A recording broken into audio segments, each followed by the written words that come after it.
In January 2013, a high school student was found dead inside a rolled gym mat at his school in Georgia. His name was Kendrick Johnson, and his body was discovered upside down, positioned in a way that raised immediate questions. The discovery was made during school hours in a space used daily by students and staff. At first, the situation was treated as a tragic accident involving the gym equipment, but details about how he was found did not fully align with that explanation. There were no immediate witnesses who saw what had happened inside the gym. Surveillance footage showed parts of the building, but not the critical moment. As information began to emerge, the case quickly moved beyond a simple incident. It became a case that divided opinion between accident and something more. On January 11, 2013, students at Lowndes High School entered the gym as part of their normal school day without any indication that something was wrong. The gym was a familiar space with large rolled mats stored vertically along the walls, commonly used during athletic activities. At some point during the morning, attention was drawn to one of the mats when something unusual was noticed inside it. A closer look revealed that a body was positioned head down within the rolled structure, prompting immediate concern. School staff were alerted, and within minutes, emergency services were contacted to respond to the situation. The area was quickly secured as students were moved away and access to the gym was restricted. First responders arrived and began assessing the scene, confirming that the individual was unresponsive. The position of the body and the confined space inside the mat made the situation difficult to immediately interpret. From the moment of discovery, the case stood out as something that required closer examination beyond a routine incident. Kendrick Johnson was a 17-year-old student at Lowndes High School, known by classmates and teachers as active and involved in school life. On the day of the incident, he was following a normal routine, moving between classes and areas within the school building. The gym was a space he had access to, and students frequently used it throughout the day for activities and personal use. One detail that became central to the case was the way gym mats were stored, standing upright and tightly rolled along the wall. These mats were often used by students to store personal items, including shoes, inside the rolled openings. It was reported that Kendrick may have gone to retrieve a pair of shoes placed inside one of the mats. This explanation became important in understanding how he could have interacted with the equipment before the incident. However, no one came forward to confirm seeing him at that exact moment inside the gym. The absence of direct witnesses created a gap in the timeline that investigators would struggle to fill. As investigators began reviewing available surveillance footage, they found that parts of the school were covered by cameras, but not every area was recorded. Footage showed Kendrick Johnson moving through the school earlier in the day, following a normal routine between classes. However, there was no camera directly covering the exact location where the gym mats were stored. This meant that the critical moment inside the gym could not be visually confirmed. Investigators were able to establish a general timeline of when he entered the area, but not what happened next.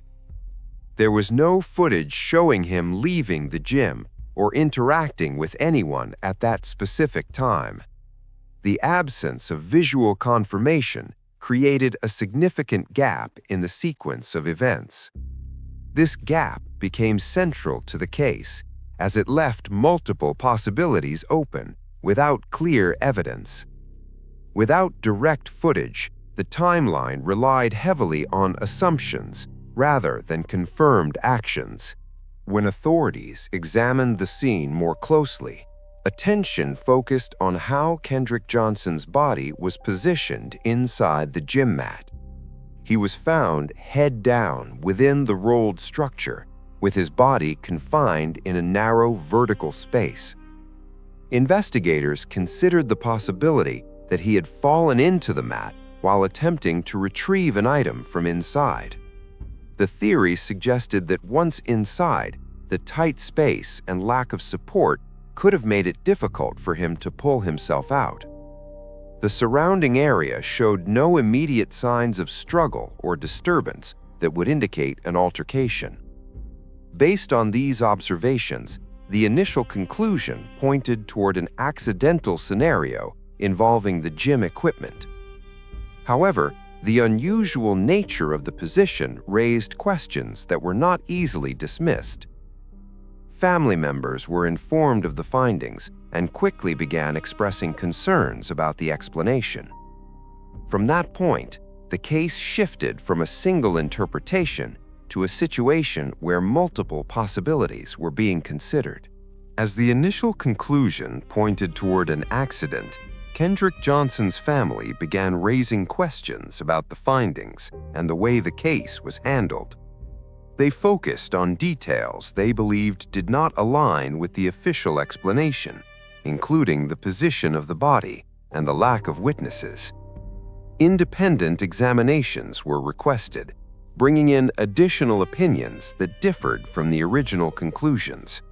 These differences introduced a second narrative, suggesting that the circumstances may not have been accidental. The case began to gain attention beyond the local community, drawing national interest and media coverage. Online discussions and public debates intensified, with people forming strong opinions based on the available information. Supporters of each perspective pointed to different pieces of evidence to support their conclusions. The case evolved into a division between those who accepted the official findings and those who believed something had been overlooked. What started as a single incident had now become a widely debated and highly contested case.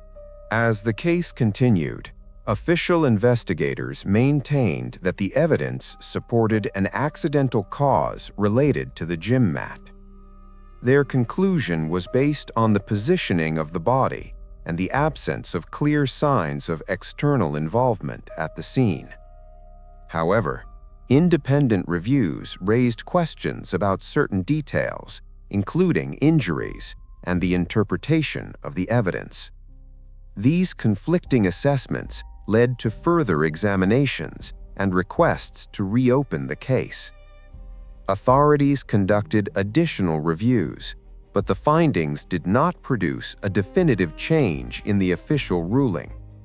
Surveillance limitations remained a key issue, as the critical moment inside the gym was never recorded. The lack of direct visual evidence made it difficult to confirm or disprove either explanation. Legal actions and public pressure continued to push the case forward, keeping it under ongoing scrutiny. Despite these efforts, no single conclusion was universally accepted by all parties involved. Over time, the case became less about a single conclusion and more about how the evidence was interpreted by different groups.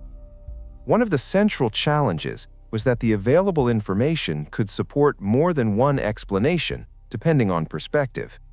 The absence of direct witnesses and complete surveillance left key questions without definitive answers.